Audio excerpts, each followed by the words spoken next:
Emerald Fennell's cinematic masterpiece Saltburn transcends traditional storytelling by weaving a narrative that shocks, disturbs and misleads.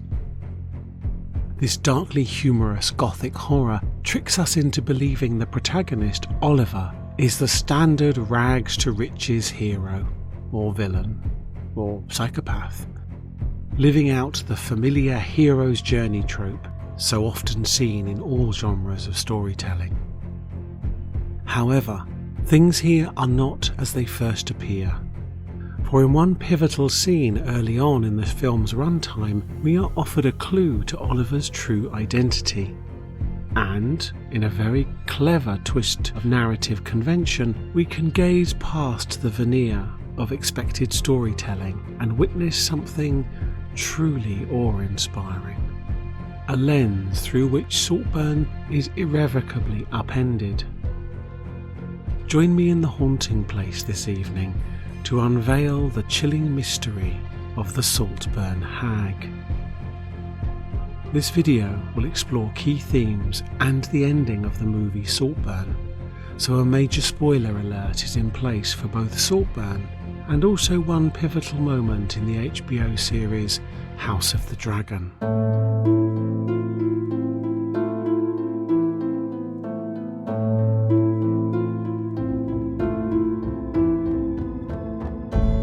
Welcome to the haunting place, where we unravel the mysteries that captivate our minds. Today we turn our sights towards the mysterious house of Saltburn and the one who lives there.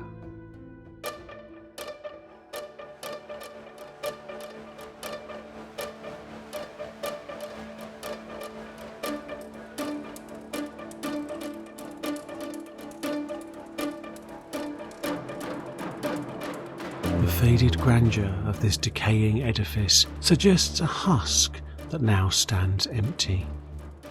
The once exuberant parties, now only memories of a different time.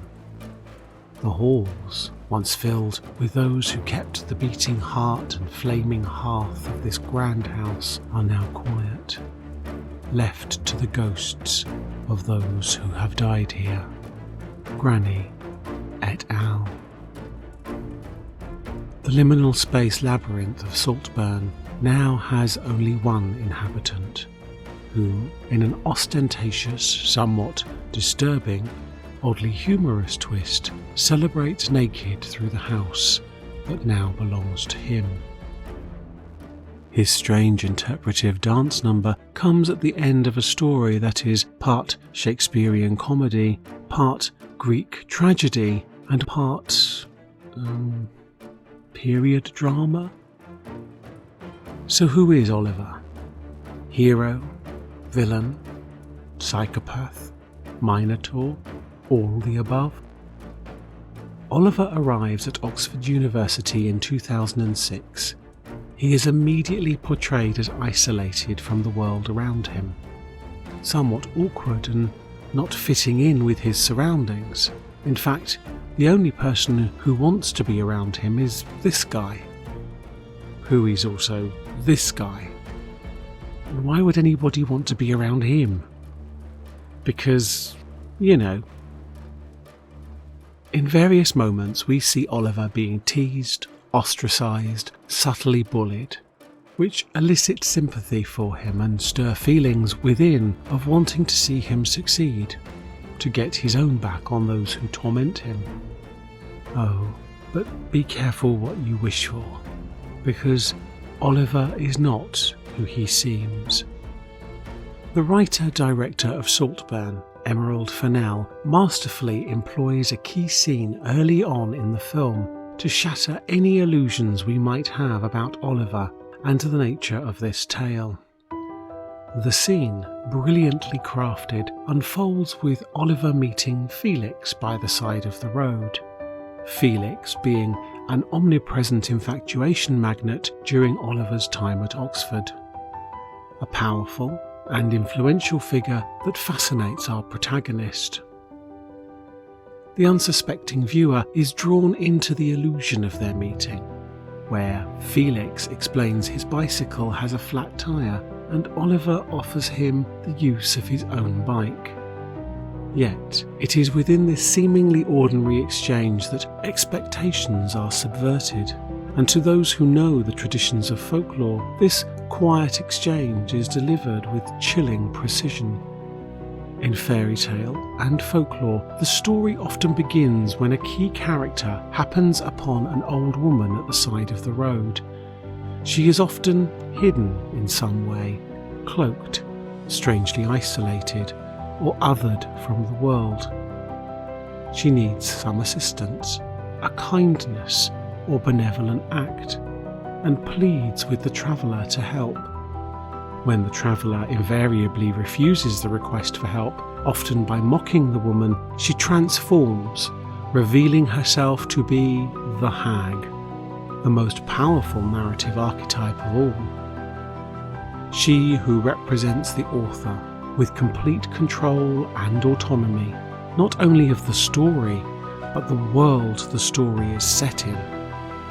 Hers is not the influence of characters and the events that transpire, for the Hag possesses the world. She holds it in her hand, ready to crush those who cross her. This tale has been told in many forms, with the Hag often disguised in other ways, through age or appearance, gender, being alive, which is not a prerequisite for the Hag. Even history presents us with real-world expressions of the Hag. For instance, in recounting the events which sparked the Pendle witch trials in Lancashire, England, where, in 1612, a travelling pedlar happened upon a young girl at the side of the road. When she asks for a gift of pins and he refuses, the results trigger the most infamous witch hunt in British history. But here, in this innocuous scene, the handsome prince is the one at the side of the road, in need of help, and the Hag is a pensive loner who is quick to show compassion. In this brief moment, the narrative is set, and the events that follow trap every other character connected to Saltburn in the Hag's game of murderous intent. By reversing the situation of Hag and Prince, scorn and kindness, the Hag plays her most effective hand, that of remaining cloaked, biding her time before revealing her true identity. As Oliver lies, manipulates and enchants those around him, he is puppet master of the marionettes at his fingers, the Minotaur at the centre of the maze, and the quiet observer who watches and schemes as he changes the environment he secretly controls. Saltburn challenges conventional storytelling norms by subverting expectations and redefining familiar characters in unfamiliar ways. This elevates the film to a degree of emotional haunting that stays with us long after watching. The shocking nature of some scenes and ominous subtlety of others haunt us because we know something is hidden. We know it because we know the nature of story, and we know somewhere deep inside us the Hag is watching. And whilst Oliver demonstrates through his orchestration of events at Saltburn, his embodiment of the Hag is cursed to punish those who wrong her. He too is an illusion of power, for he is merely a proxy for the author, who is the real archetypal Hag.